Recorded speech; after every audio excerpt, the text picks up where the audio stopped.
Brought you by Meghdoot herbal. मुझे diabetes है। मेघदूत मधुशून्य ये हाई ब्लड शुगर और ब्लड प्रेशर को कंट्रोल तो करता ही है, साथ में ये मुझे काफी एनर्जेटिक रखता है। मेघदूत मधुशून्य खाओ, फिट एंड फाइन हेल्थ बना। प्रयागराज से उठे एक घरेलू विवाद ने अब समाज, सिस्टम और संवैधानिक अधिकारों को लेकर गंभीर बहस छेड़ दी है। बहुचर्चित एसडीएम ज्योति मौर्य और उनके पति आलोक मौर्य के बीच चल रहा विवाद एक बार फिर से सुर्खियों में है। इस बार वजह है इलाहाबाद हाई कोर्ट में दाखिल गुजारा भत्ता यानी कि मेंटेनेंस की याचिका। पति आलोक मौर्य ने फैमिली कोर्ट के फैसले को चुनौती देते हुए हाई कोर्ट में अपील की है। उन्होंने साफ कहा है कि वे बीमारियों से जूझ रहे हैं और एक मामूली सरकारी पद पर कार्यरत हैं, जबकि उनकी पत्नी ज्योति एक सीनियर प्रशासनिक अधिकारी हैं। पहले फैमिली कोर्ट ने उनकी अर्जी 4 जनवरी 2025 को खारिज कर दी थी, लेकिन अब हाई कोर्ट ने मामले को संज्ञान में लेते हुए ज्योति मौर्य को नोटिस जारी किया है और अगली सुनवाई की तारीख 8 अगस्त तय की है। हालांकि आलोक मौर्य की ओर से याचिका 77 दिनों की देरी से दाखिल की गई, लेकिन इसके लिए उन्होंने डिक्री की अनुपलब्धता को कारण बताया। मामले की सुनवाई जस्टिस अरिंदम सिन्हा और जस्टिस डॉक्टर योगेंद्र कुमार श्रीवास्तव की डिवीजन बेंच ने की और नोटिस जारी करने का आदेश दिया। वहीं आलोक मौर्य के वकील एपी सिंह ने इस मामले को लेकर कई अहम तर्क रखे, जैसे किसी को तलाक लेना है तो रोका नहीं जा सकता, लेकिन जो पति ने पत्नी के लिए जो कुछ किया उसकी अनदेखी नहीं होनी चाहिए। पति पत्नी बराबर हैं, संविधान यही कहता है।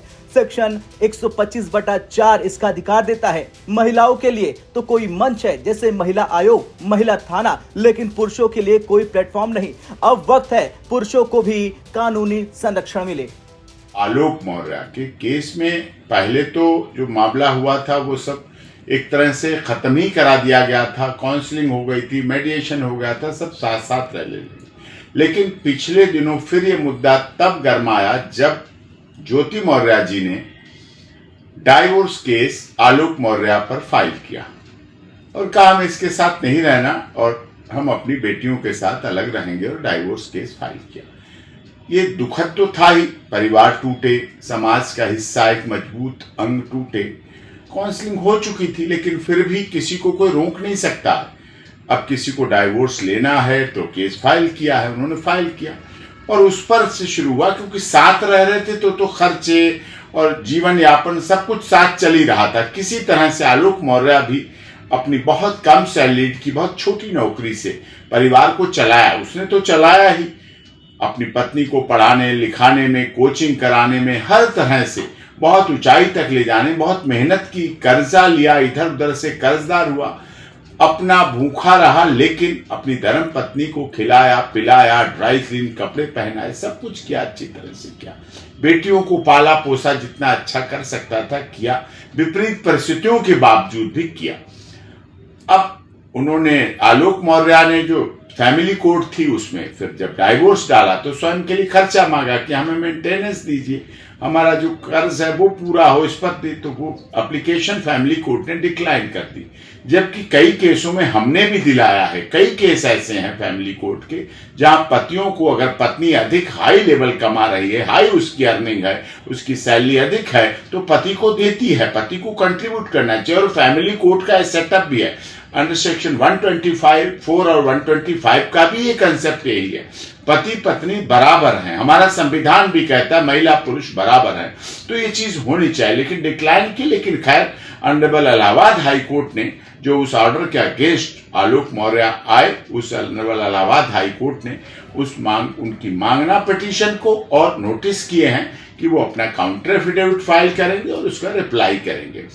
और अब बदलता समाज है, अगर हमने अपनी बहन बेटियों को बहुत ऊंचाई तक ले जाने में पुरुष वर्ग का बहुत बड़ा हाथ है, बहुत बड़ा साथ है।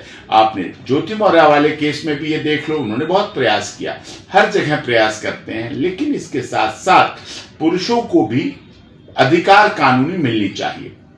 महिलाओं के लिए तो मैन मूवमेंट कमीशन है, महिला आयोग है, महिला हेल्पलाइन है, महिला हेल्प डेस्क है, महिला थाना है, महिला फास्ट ट्रैक कोर्ट है, सब कुछ है।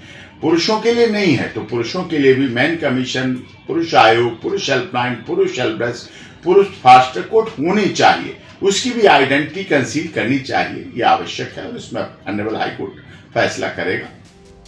बता दें, इस पूरे विवाद की शुरुआत तब हुई जब आलोक मौर्य ने ज्योति मौर्य पर एक दूसरे अधिकारी से अफेयर का आरोप लगाया। उन्होंने कहा कि उन्होंने शादी के बाद ज्योति को पढ़ाया, लिखाया, नौकरी दिलाई और जब वे एसडीएम बन गई तो साथ रहने से इनकार कर दिया। आलोक ने हत्या की साजिश का आरोप भी लगाया, जिसके बाद ये मामला सोशल मीडिया पर जमकर वायरल हुआ था। यूपी तक ने आपको इसकी कई रिपोर्ट्स भी दिखाई थी। ज्योति मौर्य ने भी पलटवार करते हुए आलोक पर दहेज उत्पीड़न का केस दर्ज कराया, जो अब कोर्ट में विचाराधीन है। खैर कुछ भी हो, अब ये मामला सिर्फ पति पत्नी के बीच का नहीं रहा, ये उस सामाजिक ढांचे का आईना बन गया जहां पति भी खुद को असुरक्षित मान रहा और सिस्टम से न्याय की उम्मीद कर रहा। ज्योति मौर्य पर लगे आरोप, आलोक की याचिका और कोर्ट की निगरानी, सब कुछ इस कहानी को एक असाधारण केस बना देता है। 8 अगस्त को कोर्ट क्या फैसला सुनाएगा ये देखना बाकी है, लेकिन इतना तो तय है कि ये मामला आने वाले समय में पुरुष बनाम महिला अधिकार के बहस का एक बड़ा उदाहरण बन सकता है। ब्यूरो रिपोर्ट, यूपी तक।